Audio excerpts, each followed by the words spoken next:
sahabat Fresh Juice dimanapun Anda berada. Kita berjumpa kembali dalam Fresh Juice hari ini, Kamis 18 Februari 2021. Bacaan dan renungan akan dibawakan oleh Feice Novi dari Jakarta. Selamat mendengarkan.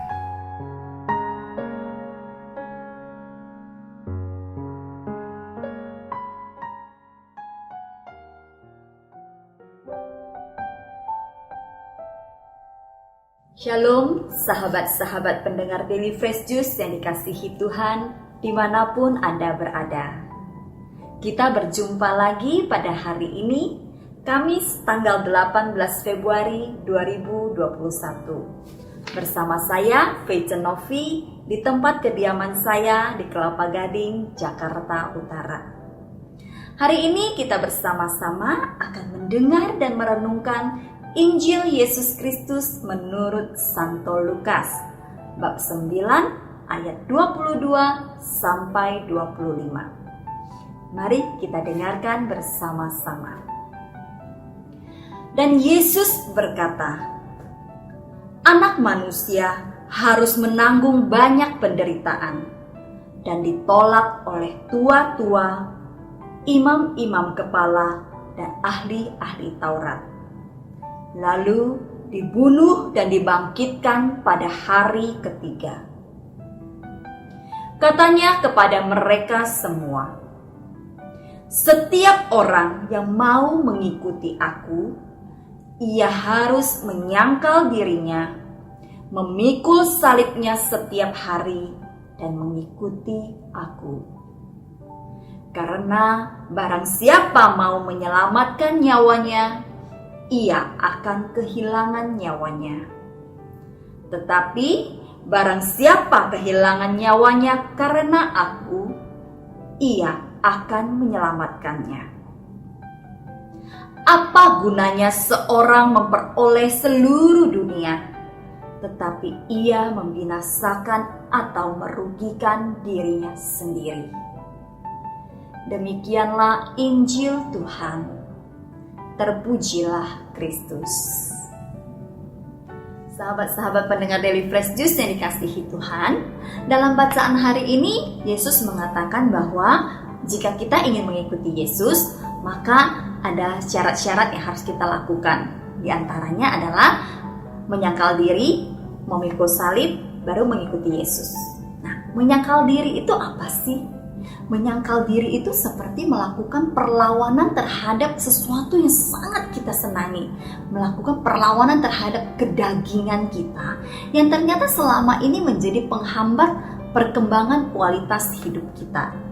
Sebagai contoh, saya ini kan senang sekali nonton drakor atau drama-drama Asia yang lain. Nah, sebenarnya menonton itu tidak salah. Yang salah itu ketika saya tidak bisa mengontrol diri saya sendiri. Kalau ada film 10 episode, kalau perlu saya akan nonton dalam satu hari 10 episode itu sampai selesai. Kalau ada 20 episode, sepanjang apapun waktu itu saya akan menyelesaikannya juga. Sehingga saya lupa dengan tanggung jawab saya. Saya lupa waktu, saya juga lupa bahwa ada banyak hal yang terkesampingkan gara-gara saya menjalani hobi saya ini. Nah, setelah saya menyadari bahwa apa yang saya jalani ini ternyata tidak memberikan efek yang positif dalam kehidupan saya, kualitas hidup saya bukannya meningkat, malah justru semakin merosot. Kenapa? Saya tidak hanya lupa waktu. Begitu saya menonton pemerannya sedang sedih, saya ikut sedih. Dia nangis, saya ikut nangis. Dia tertawa, saya ikut senang. Dan yang lebih gawat lagi, ketika ada pemeran yang sedang bermasalah dengan pasangan lawan mainnya, itu juga mempengaruhi perasaan saya dalam kehidupan sehari-hari. Sehingga tanpa sadar saya mencari-cari perkara juga dengan suami saya, dan jadilah pertengkaran-pertengkaran hanya gara-gara emosi saya yang terbawa ke dalam film-film yang saya tonton. Nah, itu yang sebenarnya tidak baik. Jadi bukan menonton itu tidak baik, menonton itu banyak hal yang bisa kita petik, ada banyak film-film yang bisa memberikan pesan moral juga buat kita. Tapi yang salah itu ketika kita tidak bisa menguasai kedagingan kita. Daging itu kuat, roh itu lemah. Begitu kan ada dalam firman Tuhan. Nah, yang salah itu ketika kita tidak bisa menguasai diri kita, tidak dapat menguasai kedagingan kita, sehingga kualitas hidup kita itu tidak bisa berkembang. Nah, itulah yang diperlukan untuk menyangkal diri. Kita perlu untuk menyangkal diri kita perlu untuk melawan diri kita supaya kita tetap bisa berjalan dalam track kita dan kualitas hidup kita semakin hari harus semakin bertambah. Nah, yang kedua adalah memikul salib. Memikul salib itu berat gak sih? Berat mana salib yang kita pikul dengan salib yang dipikul oleh Yesus? Saya memahami bahwa dalam kondisi pandemi saat ini yang sudah melanda kita hampir 1 tahun, ada begitu banyak penderitaan yang telah kita rasakan. Mungkin ada di antara sahabat-sahabat sekalian yang tadinya sehat, sekarang jadi sakit karena virus COVID-19 ini. Ada juga yang tiba-tiba harus kehilangan orang-orang yang dikasihi. Dan tidak sedikit yang harus kehilangan pekerjaan karena dampak pandemi ini. Saya memahami bahwa salib kehidupan kita masing-masing berbeda-beda, dan karena pandemi ini mungkin ada banyak yang salibnya semakin berat. Tapi percayakan kita bahwa ketika kita berjalan dalam jalan salib kita itu, Yesus juga ada beserta kita. Mengapa? Buktinya apa? Buktinya kita masih hidup sampai saat ini. Jika memang jalan salib kita itu begitu berat untuk dipikul, tentu kita tidak akan sanggup. Tapi karena kita masih ada di sini, artinya Yesus selalu beserta dengan kita, membantu kita untuk memikul salib kehidupan kita. Dan setiap kali saya berdoa Koronta, saya selalu merenungkan betapa luar biasanya sakit dan penderitaan yang dialami oleh Yesus ketika ia sendiri menjalani jalan salibnya. Bisa kita bayangkan bahwa kepala Yesus yang dipenuhi dengan begitu banyak hal kudus, dimahkotahi duri, ditancap secara terpaksa hingga luka-luka, dan kedua belah tangan, kedua belah kaki yang selama ini dipakai untuk memberkati orang-orang, yang selama ini tangannya dipakai untuk membuat begitu banyak mukjizat, harus dipaku di kayu salib. Begitu juga kedua belah kaki dan sekujur tubuhnya penuh dengan luka-luka yang sungguh perih. Belum lagi lambungnya pun dicucuk dengan tombak hingga berlubang juga. Bisa dibayangkan bahwa Yesus tetap menjalani jalan salibnya tanpa harus berhenti memberikan keluh kesah kepada orang-orang yang ada di sekeliling dia. Yesus tetap berjalan tanpa memikirkan hal lain selain tercapainya kehendak Tuhan.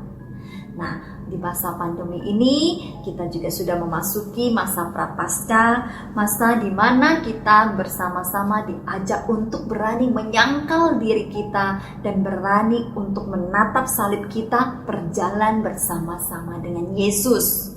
Saya memahami bahwa apapun tantangan dalam kehidupan kita, tentu Tuhan punya rencana yang indah. Nah, sekarang saatnya kita untuk memahami lebih dalam apa sih sebenarnya rencana Tuhan dalam kehidupan kita, apa yang hendak Tuhan sampaikan di masa pandemi ini. Yang menurut saya masa pandemi ini adalah masa retret panjang buat kita. Ada begitu banyak permenungan yang bisa kita jalankan. Ada begitu banyak waktu bagi kita untuk belajar memahami kehendak-kehendak Tuhan. Dan tentu Tuhan pasti punya tujuan yang indah bagi kita semua. Dan jangan lupa bahwa dengan masa yang istimewa ini kita bisa kembali menggali potensi-potensi diri kita, talenta-talenta yang Tuhan Yesus berikan kepada kita, sehingga pandemi ini tidak menjadi sia-sia hanya sekedar penderitaan saja, akan tetapi kita juga mendapatkan banyak poin-poin positif sepanjang pandemi ini. Contohnya, ibu-ibu, saya rasa tidak hanya saya saja, tapi banyak teman-teman ibu-ibu yang tadinya jarang memasak, sekarang jadi rajin memasak. Selain itu juga yang tidak bisa membuat kue, sekarang bisa pintar membuat kue. Bahkan kuenya bisa dijual, termasuk saya. Sekarang saya bahkan bisa bikin kue untuk dijual. Saya percaya bahwa Tuhan itu selalu mempunyai rencana yang indah buat kita. Tuhan tidak pernah menjadikan sesuatu itu untuk hal yang sia-sia. Dan kembali kita dapat menggali potensi kita, menaikkan kualitas hidup kita dengan cara berani menyangkal diri kita bahwa apa yang selama ini ternyata menghambat kualitas hidup kita dapat kita pangkas, dapat kita kurangi. Nah, apa yang menjadi kesukaan kita, contohnya makanan-makanan yang sebenarnya tidak boleh kita konsumsi karena tidak baik untuk kesehatan kita, mari di masa prapaskah ini bisa kita kurangi, kita mengontrol kesehatan kita, mengontrol kehidupan kita, menggunakan lebih banyak lagi waktu kita untuk mengenal lebih dalam kehendak Tuhan dengan cara membaca firman Tuhan.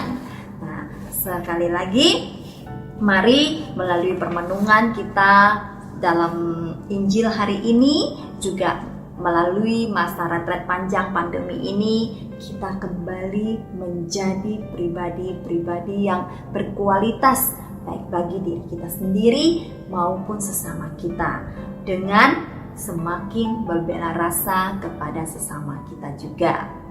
Semoga Tuhan Yesus senantiasa menguatkan kita semua, sehingga di masa prapaskah ini kita dapat menjalani masa pantang puasa kita dengan sebaik-baiknya, dan pada saatnya kita akan kembali muncul menjadi pribadi-pribadi baru yang semakin hari semakin berkualitas. Kualitas hidup kita dinilai dari seberapa mampu kita mengatasi kesulitan-kesulitan hidup kita. Semoga kita semua sehat selalu dan sampai jumpa. Tuhan Yesus memberkati. Amin. Sahabat Fresh Juice, kita baru saja mendengarkan Fresh Juice Kamis 18 Februari 2021. Segenap tim Fresh Juice mengucapkan terima kasih kepada Feice Novi untuk renungannya pada hari ini. Sampai berjumpa kembali dalam Fresh Juice edisi selanjutnya. Tetap semangat, jaga kesehatan, dan salam Fresh Juice.